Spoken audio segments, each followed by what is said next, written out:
Embark on an otherworldly journey with Star, the Alchemist, where spirituality meets transformation. Join me as I explore spiritual topics, the unseen, deep inner knowledge and experiences that have led to awareness and evolution. Hi, I am Star, a fortune teller, energy healer, and self-proclaimed alchemist. So on my first episode of my podcast, I'm looking into the world of spirituality in childhood. Did you experience the Hat Man phenomena? Did you have the ability to see, hear, or experience things that others could not? Unusual happenings and spiritual experiences are often more prevalent in children due to their openness and lack of judgment. And as a society, it's important to nurture and help children stay receptive to their inner knowledge and staying open to the spiritual world. So if you're a parent and you're also wanting to support your child's spiritual journey, this may be the episode for you. So stay tuned if this sounds like something you're interested in hearing more about. In my own childhood, I began to see things that others could not, at least they told me they couldn't. Some nights I would see different spirits who couldn't necessarily speak to me, but I physically felt their presence and I could see their translucent formation. One particular spirit I remember was a young boy with rolled up trousers carrying a fishing rod. I also saw church clergies, mothers with children, and what appeared to be early Australian settlers, the convict kind. Although frightened, I remained quiet, as this was my nature as a child. And how does a child who's still learning in the world what is normal and what is not even begin to explain these happenings to others? It's simply not talked about enough. One spirit that stood out was the Hat Man, a worldwide phenomenon, with many people recounting seeing this man in their childhood. This figure, known for his fedora-style hat and trench coat, evoked a fear response from me as a child.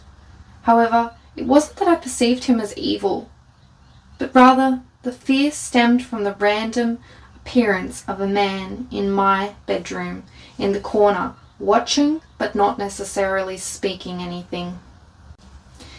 Children are more receptive to the spiritual realms, making paranormal experiences more prevalent in childhood. One day, when I was about 9, I found something on the ground. I put it in my mouth, and I continued to jump on the trampoline. Suddenly, I was choking. As I struggled, a bright light from the sky consumed everything around me. It was then that I saw the spirit of my grandfather, who helped me dislodge the object from my throat, and after ensuring I could breathe again, he smiled kindly and dissolved back into the light. Now I know for a fact this was the spirit of my grandfather, as I was alone that day in the backyard. There was no one present with me when this experience happened. Passed on loved ones often present themselves to children, offering messages or simply making their presence known. When I was 22, I worked in an after-school care for disabled children. One day in particular, I watched on as a non-verbal, physically disabled child began to focus on a toy across the room. Her focus increased, and as her focus increased, to my astonishment, the toy began to levitate off of the table. Her focus increased. I watched as her eyes did not move from the toy itself. They remained focused. And as that focus increased, I watched this plush toy come towards her at a steady, levitating pace. Very much above ground, this toy was floating mid-air. I watched as the toy landed gently into her arms. Another child who spoke minimal language approached me one afternoon at the same after-school care. She told me that there was a baby in my stomach. That same week I discovered I was in the early weeks of pregnancy, the first trimester, with absolutely no ability to show at this point. This was only something this little girl would have known through her psychic gifts. My son often shares his own spiritual experiences. He is 7. At 7 years old, this boy is able to see orbs and understands what cats say through telepathy. One day, he told me that 2 black kittens that we were fostering had shared with him that they were actors in a previous life that had had an abusive boss in the industry. I praised my son for expressing and describing his experience with those 2 cats. I couldn't have been prouder that my son was able to communicate telepathically with these 2 kittens. 2 black twin kittens. He was able to piece this information together himself and describe to me, as he also is aware of past lives. I was very, very, very proud of him at this particular point. Encouraging spirituality in children. We can reflect on our own childhood experiences, the supernatural and spiritualism. I wish these topics had been more openly discussed. If they had, I might have been less fearful and more able to tap into my strengths, my gifts. My son, I keep our conversations spiritually open and always answer as many of his questions as candidly and honestly as I'm possibly able to do so. My own father nourished my spiritual life by allowing me to view his Nexus magazines. Now, for those listening who aren't aware of what Nexus magazines are, they are a wealth of knowledge, rich with spiritual, paranormal information inside. I highly recommend reading these if this is something that interests you.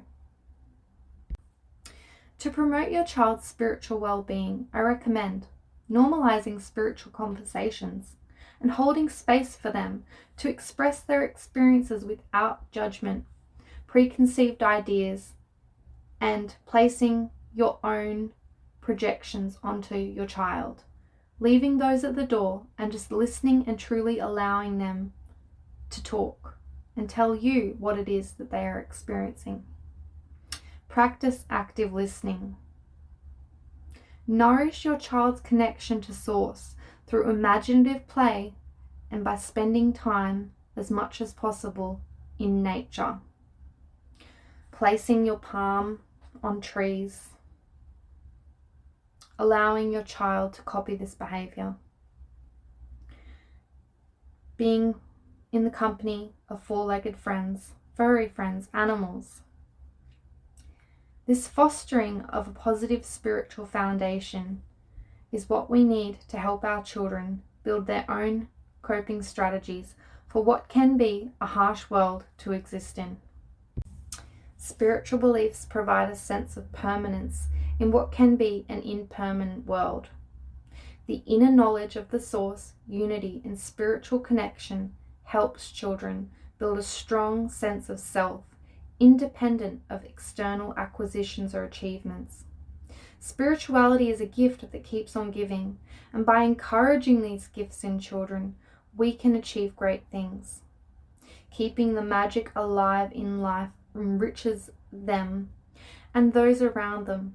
Imagine, for a minute now, a generation of world leaders that were praised for being their authentic selves and speaking their inherent truth. This could dissipate many issues of apathy, greed, hate, and jealousy that currently plague our world.